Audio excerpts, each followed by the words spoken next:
இன்றைக்கி பார்த்தீங்கன்னா, நம்ம தோட்டத்துக்கு நெறைய விருந்தாளிங்க வந்திருக்காங்க. எல்லாத்தையுமே பார்த்துட்டு, அவங்க பண்ணுற சேட்டை எல்லாமே பார்த்துக்கிட்டு, இன்றைக்கி நம்ம தோட்டத்தில வந்து தண்ணி பாய்ச்ச போகிறோங்க. தண்ணி பாய்ச்சிக்கிட்டு இன்றைக்கி பார்த்தீங்கன்னா, மதியானம் லஞ்சுக்கு வந்து முருங்கைக்கீரை பறிச்சுட்டு போய், ஒரு சூப்பரான லஞ்ச் வந்து ரெடி பண்ண போகிறோங்க. அது மட்டும் இல்லாம, நம்ம நெறைய இன்ட்ரெஸ்டிங்கான விஷயங்களும் நம்ம இன்றைக்கி பார்க்க போகிறோங்க.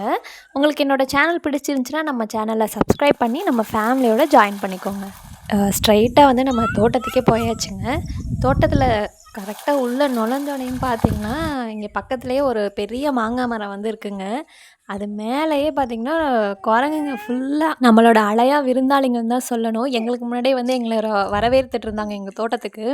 இங்கே பார்த்தீங்கன்னா, வந்தாங்கன்னா ஒரு மாதம் 2 மாதத்துக்கு வந்து போகவே மாட்டாங்க. இங்கே தான் ஃபுல் ஸ்டேவும் இருக்கும். இங்கே பக்கத்தில் பார்த்தீங்கன்னா, நெறைய தோட்டங்கள் இருக்குங்க. ஆனால் எங்கேயுமே போக மாட்டாங்க. நம்ம தோட்டம் தான் பிடிச்சிருக்குமோ என்னமோ தெரிலங்க. இங்கே தான் இருப்பாங்க ஃபுல்லாக. தண்ணியும் பார்த்தீங்கன்னா, அந்த சின்ன தொட்டியில் வந்து தண்ணியும் இருக்குங்க. அதுக்கு தேவையான தண்ணியும் இருக்கும். சாப்பாட்டுக்கும் பாரபட்சம் இல்லாமல் மாங்காய், தேங்காய், அப்புறம் அந்த கடலை வந்து இப்போ போட்டிருந்தோங்க. அதை கூட நான் ஒரு வீடியோ கூட போட்டிருந்தேன். அது வாங்கினதுலேருந்து விதைச்ச வரைக்கும் ஒரு ஃபுல் வீடியோவாக போட்டிருந்தேன். அதோட அப்டேட் வீடியோ கூட போடலைங்க. அது எதுக்காகனா இதனால தாங்க. ஏன்னா அதுலேருந்து நாங்கள் ஒரு பிடி கடலை கூட எடுக்கலைங்க. அவ்வளோ ரொம்ப கஷ்டமாகவே இருந்துச்சு ஒரு சைடு பார்த்தோன்னா.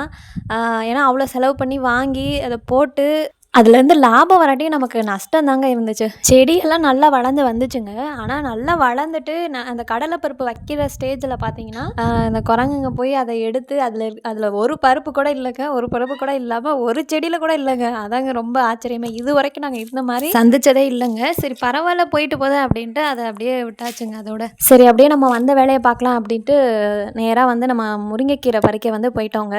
இங்கே பார்த்தீங்கன்னா 2 முருங்கை மரம் வந்து இருக்குங்க. 2 முருங்கை மரமுமே நாட்டு முருங்கை மரங்க. அதோட அந்த இலையெல்லாம் பார்த்தீங்கன்னா, சின்ன இலைகளாக இருக்கும். ரொம்ப டேஸ்ட்டாக இருக்குங்க. அந்த முருங்கை காயும் வந்து சின்னதா தாங்க இருக்கும். ஆனால் சைஸில் வந்து நல்லா குண்டா இருக்கும். அதுவும் வந்து ரொம்ப டேஸ்ட்டாக இருக்குங்க. சாம்பாருக்குலாம் போட்டோம் அப்படின்னா, சூப்பர் டேஸ்ட்டாக வந்து இருக்குங்க.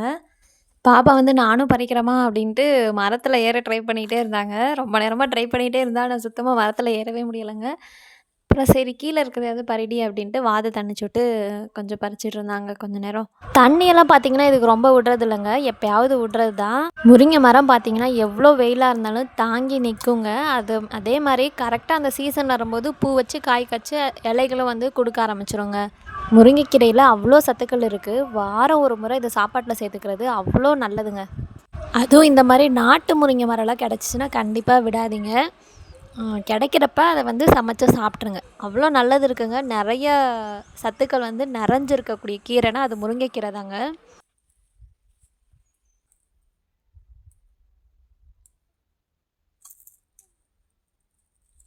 நாட்டு முருங்கைனா இப்படி தாங்க இருக்கும். அதோட இலைகள்லாம் பார்த்திங்கன்னா இந்த மாதிரி குட்டி குட்டியாக இருக்கும்.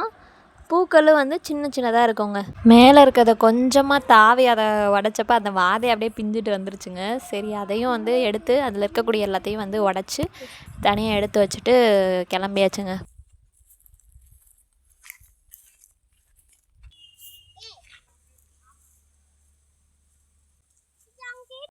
ஒரு மரத்துலேருந்தே நம்மளுக்கு இவ்வளோ கீரை வந்து கிடச்சிருக்கு. இப்போ வந்து நம்ம அடுத்த மரத்துக்கு வந்து போய் அங்கேயே வந்து பறிச்சிடலாங்க. இந்த மரம் பார்த்திங்கன்னா அந்த மரம் அளவுக்கு இருக்காதுங்க. இதில் கொஞ்சம் வந்து அந்த இலையெல்லாம் பார்த்திங்கன்னா பழுப்பு நிறத்தில் மாறின மாதிரி இருக்கும். அதில் பார்த்திங்கன்னா நல்லா அப்படியே ஃப்ரெஷ்ஷாக க்ரீன் கலரில் இருக்குங்க எல்லா இலைகளுமே. இதில் அந்த மாதிரி இருக்காதுங்க. அது எதனாலன்னு தெரியலை. ஆனால் இந்த மரம் பார்த்திங்கன்னா அந்த மாதிரி இருக்குது. அடுத்தது பார்த்திங்கன்னா இன்னொரு மரத்தில் போய் பறிக்க போகிறாங்க. ஒரு மரத்தில் வந்து பறிச்சாச்சு கொஞ்சம் கீரை. அப்புறம் இந்த மரத்தில் வந்து இன்னும் கொஞ்சம் பறிச்சுட்டு அதை நம்ம வந்து எடுத்து வச்சுட்டு வீட்டுக்கு எடுத்துகிட்டு போயிடலாங்க.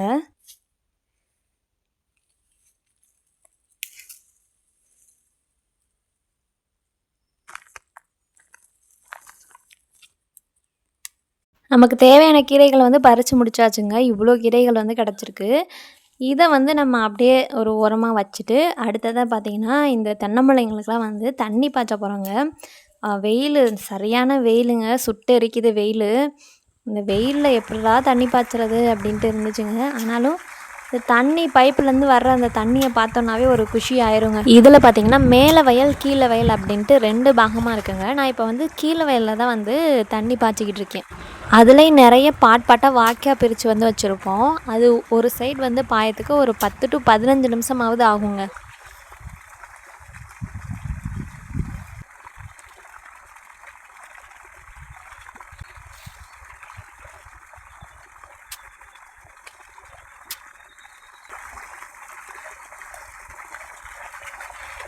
இப்போ அந்த சைடு ஃபுல்லாக பாஞ்சிருச்சுன்னு நினைக்கிறேன். போய் பார்த்துட்டு அங்கே அடைச்சிட்டு திரும்ப இங்கே வந்து திறந்துவிட்டு இது ஃபுல்லாக வந்து அடைக்கணுங்க.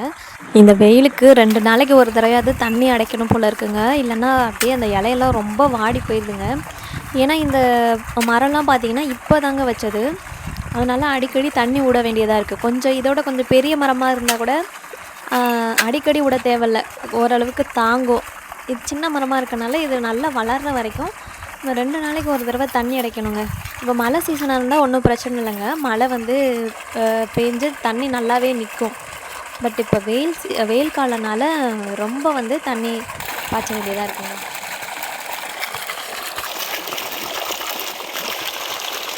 இன்னொரு தோப்பில் பார்த்திங்கன்னா அந்த சைடு அந்த பக்கம் இருக்கிறதுல பார்த்திங்கன்னா அப்படியே மண்டு தண்ணியாக வந்து அது பாஞ்சிருங்க. இங்கே பார்த்திங்கன்னா வாய்க்கால்லாம் இருக்காது. அப்படியே நம்ம திறந்து விட்டோம்னா ஃபுல்லாக அப்படியே ஒரு சைடு ஃபுல்லாக பாஞ்சிருங்க. ஒரு 4-5 மரம் கிட்ட டோட்டலாக வந்து ஃபுல்லாக தண்ணி பாஞ்சிரும். இதில் பார்த்திங்கன்னா அந்த குட்டி குட்டி கண்ணாக இருக்குது பாருங்கள், அந்த காமிக்கிற பாருங்கள், இதுதாங்க. இது வந்து நாங்கள் இதில் ஏற்கனவே இந்த கொள்ளு பச்சை பயிறு இதெல்லாம் வந்து விதைச்சிருந்தோங்க. அதெல்லாம் அறுவடை பண்ணி ஃபுல்லாக அழிச்சாச்சு. ஆனாலும் அதோட அந்த சின்ன சின்ன விதைகள்லாம் அது இருந்திருக்கும் போலங்க. நம்ம தண்ணி பாய்ச்சோன்னா தண்ணி கிடச்சோன்னா நல்லா அது அப்படியே வளர்ந்து வருதுங்க. ஒரு சில அந்த செடிகள் வந்து வளர்ந்து வருதுங்க. அவ்வளோதாங்க, ஃபுல்லாக 2 சைடுமே தண்ணி பாஞ்சிருச்சு. நம்ம இப்போ வந்து வீட்டுக்கு போகலாங்க. நம்ம பறித்த கீரைகள் எல்லாத்தையும் எடுத்துக்கிட்டு வீட்டுக்கு போய் நம்ம லஞ்சுக்கு வந்து ரெடி பண்ண ஆரம்பிச்சிடலாங்க. இடையில ஸ்நாக்ஸுக்கு பார்த்திங்கன்னா இந்த கொண்டைக்கடலை வந்து எடுத்துகிட்டு வந்திருந்தோங்க. அதை எடுத்துகிட்டு வந்ததையும் மறந்துட்டோம். தண்ணியெல்லாம் பாய்ச்சி முடிச்சு அப்புறம் போகும்போது தாங்க பார்த்தோம். சரி அதையும் சாப்பிட்டு போயிடுவோம் அப்படின்ட்டு அங்கே உட்காந்து அதை சாப்பிட்டுட்டு நம்மளோட விருந்தாளிங்களுக்கு கொஞ்சம் வச்சுட்டு அப்படியே கிளம்பியாச்சுங்க வீட்டுக்கு.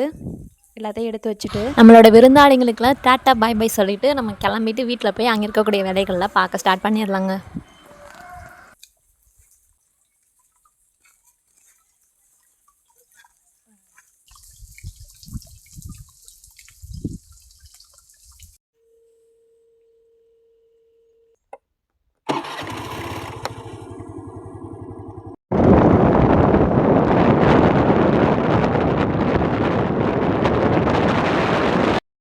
வீட்டுக்கு வந்தோடனே சமைக்கிற வேலை தாங்க.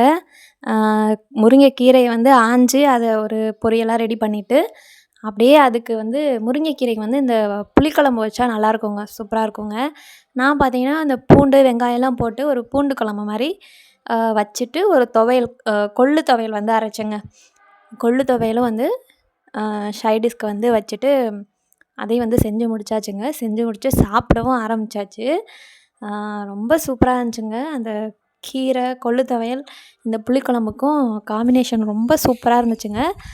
ஃபுல்லாக சாப்பிட்டு முடிச்சுட்டு அப்புறம் பார்த்திங்கன்னா ஈவினிங் போல் பார்த்திங்கன்னா ஆவாரம் பூ வந்து பறிக்கிறதுக்கு வந்துட்டோங்க. எங்கள் வீட்டு பக்கத்துலேயே வந்து இந்த ஆவாரம் பூ செடிகள்லாம் இருக்குது. அங்கேருந்து வந்து பறிச்சுட்டு போய் வச்சுருவோங்க. இது எதுக்காகனா காலையில் வந்து ஆவாரம் பூ டீ போட்டு குடிக்கிறதுக்காகங்க. அப்படியே அந்த ஃப்ரெஷ்ஷான பூவை போட்டு காலையில் குடித்தோன்னா உடம்புக்கு ரொம்ப நல்லதுங்க. அப்புறம் இது வந்து ரொம்ப மெயினாக வந்து இந்த சுகருக்கு வந்து ரொம்ப நல்லதுங்க. சுகருக்கு நல்லா கேட்கும்.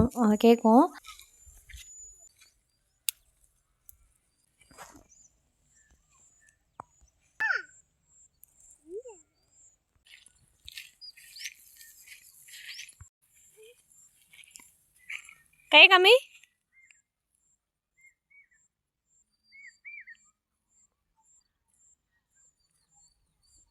இந்த ஆவாரம் பூ செடியில் இருக்கக்கூடிய இந்த முட்டை கூட வந்து போடலாங்க. அவ்வளோ நல்லது வந்து உடம்புக்கு. இது எப்படி செய்கிறது அப்படின்னு வீடியோவோட கடைசியில் வந்து கொடுத்துருக்கேங்க. பாருங்கள் அது எப்படி பண்ணுறது அப்படின்ட்டு பார்த்து கண்டிப்பாக நீங்களும் வந்து ட்ரை பண்ணுங்கள். ட்ரை பண்ணி செஞ்சு அது வந்து டெய்லியுமே எடுத்துக்கோங்க, உடம்புக்கு ரொம்ப நல்லதுங்க. எல்லோரும் சேர்ந்து நிறையாவே பறிச்சாச்சுங்க. நிறைய பூக்கள் வந்து கிடச்சது. எல்லாத்தையும் எடுத்துக்கிட்டு வந்து வீட்டுக்கு கிளம்பிட்டோங்க. இங்கே கிளம்புற வழியில் பார்த்திங்கன்னா இந்த தாத்தா முடி காய் அப்படின்னு வந்து சொல்லுவாங்க. எங்கள் ஊரில் வந்து இதை இப்படி தான் சொல்லுவாங்க. உங்கள் ஊரில் எப்படி சொல்லுவாங்க அப்படின்னு தெரியல. தெரிஞ்சவங்க வந்து உங்கள் ஊரில் எப்படிலாம் கூப்பிடுவாங்க அப்படின்ட்டு வந்து கமெண்ட் பண்ணுங்கள். இது பார்த்திங்கன்னா அதை பார்த்தோன்னே சின்ன வயசு ஞாபகங்கள்லாம் வந்துருச்சுங்க. இதை வச்சு எப்படிலாம் விளாண்டோம் அப்படின்ட்டு. இது கிடச்சா 1 மணி நேரம் 2 மணி நேரத்துக்கு அதை அப்படியே பறக்க விட்டு வந்து விளாடுவாங்க ஃப்ரெண்ட்ஸ் கூட. அவ்வளோ ஜாலியாக இருக்கும்.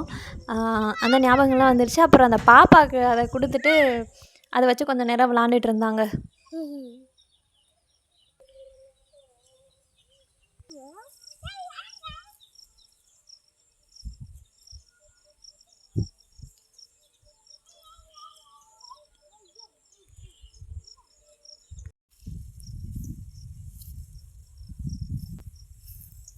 அப்படியே வர்ற வழியில் பார்த்தீங்கன்னா இங்கே நெல் வந்து பாவிருந்தோங்க. அது இப்போ பார்த்தீங்கன்னா நல்லா அறுவடை ஸ்டேஜில் இருக்குது. கரெக்டாக ஒரு 5 நாள் ஆச்சுன்னா கருது வண்டி வர சொல்லி அறுத்து முடிச்சிடலாங்க எல்லாத்தையும். நாங்கள் இந்த தடவை பார்த்தீங்கன்னா அம்மன் வந்து நட்டிருந்தோங்க.